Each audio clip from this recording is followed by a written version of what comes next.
Assalamualaikum warahmatullahi wabarakatuh. Perkenalkan, saya Dr. Gigi Dianovianti Agus Imam, Residen Ortodonsi UGM Angkatan 2021. Pada kesempatan ini, perkenankan saya untuk menyampaikan hasil belajar saya tentang Craniofacial Dysostosis di bawah bimbingan Bapak Indra Lesmana, SSI MSc.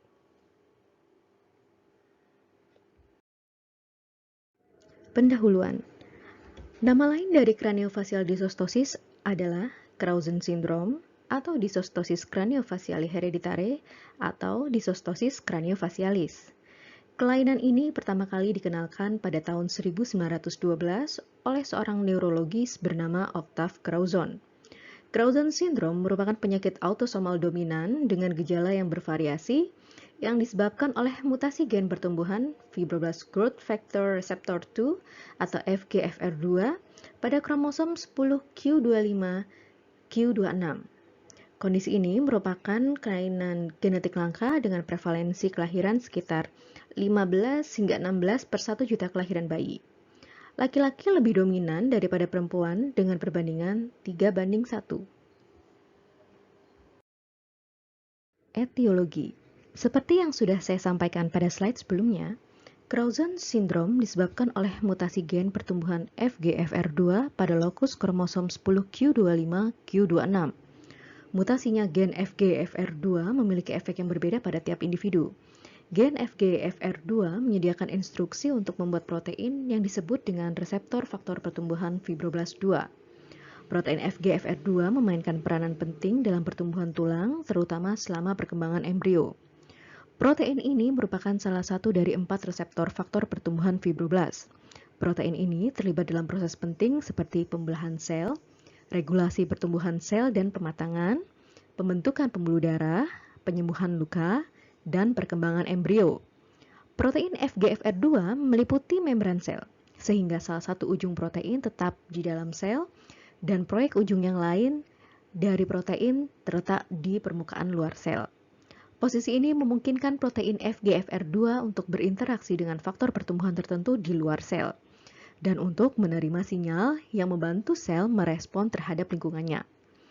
Mutasi gen ini dapat menyebabkan sindrom Crouzon, dan kondisi ini diwariskan dalam pola pertumbuhan autosomal dominan, yang berarti satu salinan gen diubah dalam setiap sel cukup untuk menyebabkan gangguan ini.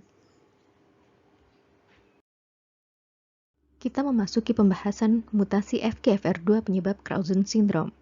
Lokasi mutasi Fibroblast Growth Factor Receptor 2 pada kromosom 10q25 Q26 ditujukan pada gambar di samping.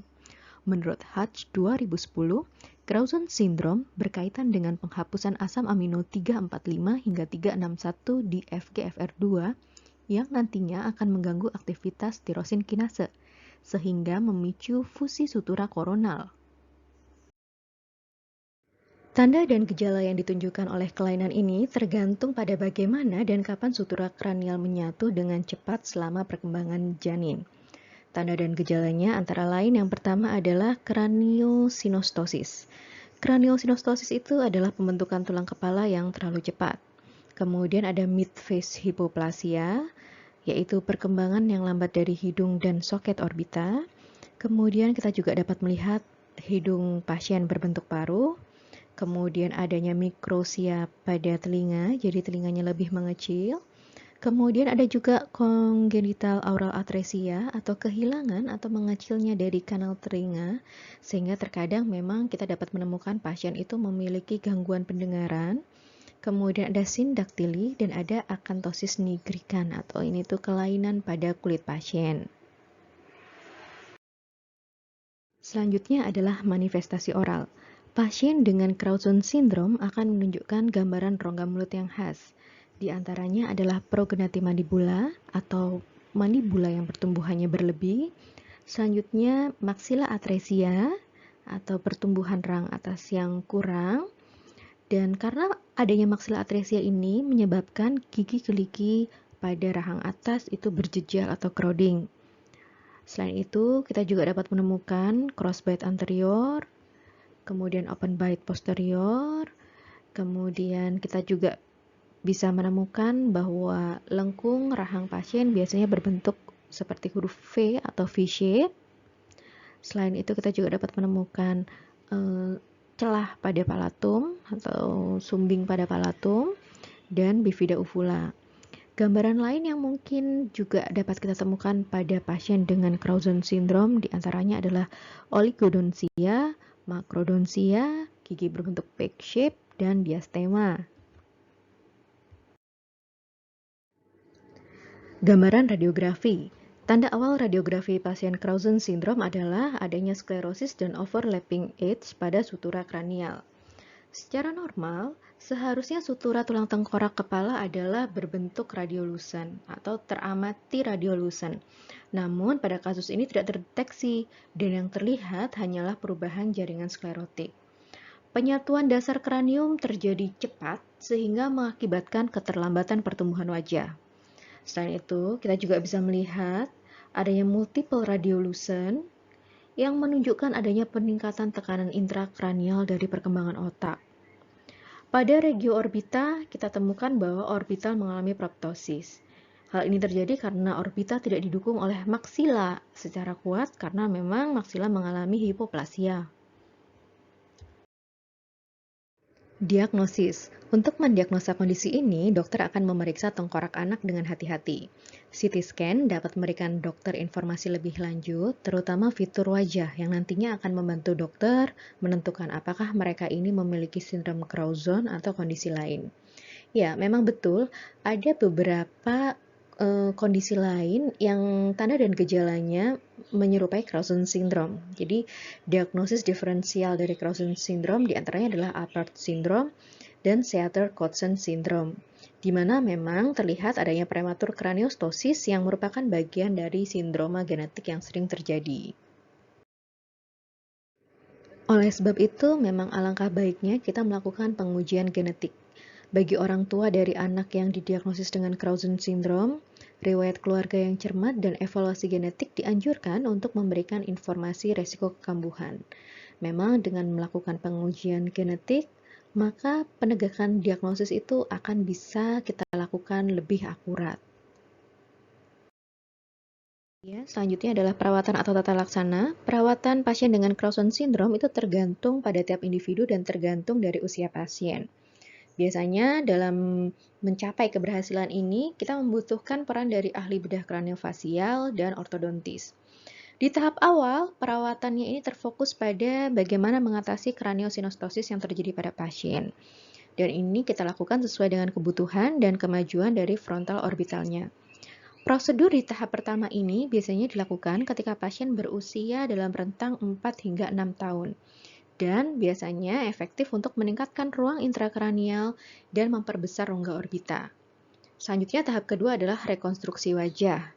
Keberhasilan dari rekonstruksi wajah dapat dicapai jika prosedur level 3 yang kita lakukan ini dibarengi dengan perawatan osteotomi monoblok. Setelah rekonstruksi wajah, tahapan selanjutnya adalah perawatan maloklusi skeletal kelas 3. Kita juga dapat melakukan bedah ortogenetik untuk mendapatkan hasil yang baik untuk mengkoreksi maloklusi skeletal kelas 3. Jika tahap 1, 2, dan 3 masih juga belum menunjukkan perbaikan estetik wajah pasien, kita dapat melakukan perawatan tambahan berupa genioplasti dan rinoplasti. Ya, prognosis bagi pasien Crouzon syndrome adalah baik. Inovasi dari bedah kraniofacial telah memungkinkan pasien dengan Crouzon syndrome untuk mendapatkan kehidupan yang baik dan normal, serta memiliki postur wajah yang lebih estetis. Gambar ini menunjukkan kondisi pasien sebelum dilakukan perawatan, selama perawatan, dan setelah perawatan. Kita dapat melihat adanya perubahan estetik wajah yang signifikan pada pasien. Untuk meningkatkan pemahaman kita terkait Crouzon syndrome, di sini akan ada satu case report. Kita akan membahas tentang case report yang ditulis oleh Kasat dan kawan-kawan di tahun 2010 ini. Ya, demikian adalah kasusnya. Pasien perempuan berusia 13 tahun datang ke Departemen Oral Medicine dan Radiologi di salah satu universitas di India dengan keluhan gigi depan atas dan bawah yang berjejal. Karena saat datang, operator mencurigai bentuk wajah yang abnormal, selanjutnya dilakukan pemeriksaan ekstraoral secara mendetail pada pasien. Dari foto tampak depan menunjukkan bahwa pada pasien ini terjadi proptosis pada mata, kemudian visura palpebranya juga mengalami kemiringan.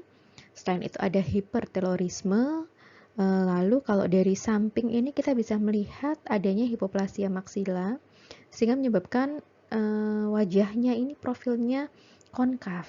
Selain itu kita bisa lihat juga bibir itu inkompeten dan bibir bawah itu ukurannya lebih pendek. Nah, pada anggota tubuh lain ternyata tidak didapatkan atau tidak ditemukan adanya sindaktili ataupun juga tidak diidentifikasi adanya akantosis nigrican. Selanjutnya adalah pemeriksaan intraoral. Di sini kita bisa lihat bahwa terjadi crowding anterior pada rahang atas dan rahang bawah. Kemudian kalau kita amati juga palatumnya tinggi dan sempit, khas sekali untuk kasus-kasus hipoplasia maksila ya. Jadi palatumnya tinggi dan sempit, kemudian ada crossbite anterior, crossbite posterior, dan sebenarnya ini ada open bite posterior juga. Selanjutnya dilakukan pemeriksaan penunjang berupa ronsen OPG dan ronsen cephalometry. Pada ronsen OPG ternyata menunjukkan bahwa status erupsi gigi pasien adalah normal. Sementara pada ronsen cephalometry kita dapat menemukan bahwa ternyata memang terjadi hipoplasia maksila ya. Jadi ini mungkin SNA-nya adalah kurang daripada normal. Pertumbuhan maksila itu kurang berkembang, dan pada bagian kranialnya ini kita bisa menemukan typical copper beaten appearance di tulang tengkoraknya ini, menunjukkan adanya peningkatan tekanan intrakranial. Rencana perawatan yang disarankan kepada pasien diantaranya adalah pasien dianjurkan untuk melakukan perawatan ortodonti dan ortopedi dentofasial yang meliputi koreksi crossbite anterior dan posterior melalui ekspansi rahang atas dan penggunaan reverse pulled headgear, diikuti dengan prosedur leveling dan alignment gigi-gigi dengan menggunakan alat ortodonti cekat. Namun demikian, karena alasan tertentu, rencana perawatan tersebut ditolak oleh pasien. Jadi memang pasien menyampaikan keberatan karena alasan biaya dan jarak tempat tinggal yang jauh. Kesimpulan, Crouzon syndrome merupakan sindrom yang jarang, di mana ditandai dengan perubahan defek wajah yang khas. Perawatan Crouzon syndrome dapat dilakukan berupa prosedur pembedahan dan perawatan ortodonti. Prognosis dari kelainan ini adalah baik tergantung pada keparahan malformasinya. Inovasi dari bedah kraniofacial telah memungkinkan pasien untuk mendapatkan kehidupan yang normal. Berikut adalah referensi yang kami gunakan.